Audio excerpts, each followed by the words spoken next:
வந்து வேலை இல்லாமல் ரொம்ப கஷ்டப்பட்டுட்டு இருந்தேன். ஒரு கிட்டத்தட்ட 3 மாதத்துக்கு மேலே 4 மாதத்துக்கு மேலே வேலையே கிடையாது. நிறைய காலேஜஸ் போய் இன்டர்வியூ அட்டன் பண்ணுவேன்.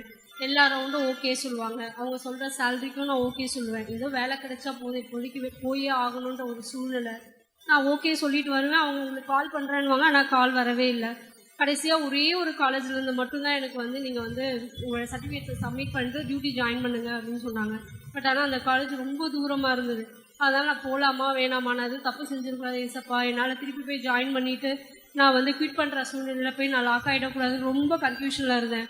போகலாமா வேணாமா அப்படியே ஒரு ஆஸ்லேஷன்லேயே இருந்தது. சரி போக வேணாம் அப்படின்ற மாதிரி 2 திரும்ப இருமணமாக இருந்தப்போ திடீர்னு பார்த்தா பிரதர் வந்து மெசேஜ் போட்டிருந்தார், எப்படி இருக்கீங்க சிஸ்டர் அப்படின்ட்டு. நல்லா இருக்கும் பிரதர்னு சொல்லி மெசேஜ் பண்ணேன். இப்போ உங்களுக்கு நான் கால் பண்ணட்டுமா நான் கேட்டேன். கால் பண்ணுங்க அப்படின்னாங்க.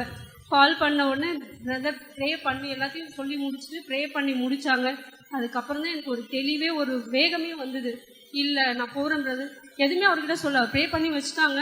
அதுக்கப்புறம் நான் உடனே கிளம்பி காலேஜுக்கு போய்ட்டு என்னென்ன ப்ரொசீஜர்ஸ் இருக்கோ அது எல்லாமே சப்மிட் பண்ணிவிட்டு அப்பாயின்மெண்ட் ஆர்டர் மட்டும் என்னால் வாங்க முடியல, நீங்கள் அப்புறமா வந்து வாங்கிக்கோங்க அப்படின்னாங்க. உடனே பிரதருக்கு மெசேஜ் தட்டி விட்டேன். பிரதர் நீங்கள் ப்ரே பண்ணி முடிச்சதுக்கு அப்புறம் தான் எனக்கு ஒரு தெளிவே கிடச்சிது. எனக்கு போகலாமா வேணாமான்ற அந்த இரு மனசுலேருந்து இல்லை நீ போகிறது சரிதான் அப்படின்ற மாதிரி எனக்கு ஒரு தெளிவை கொடுத்தாங்க. கர்த்தருக்கு கூட கூடிய நன்றி. தேங்க்யூ.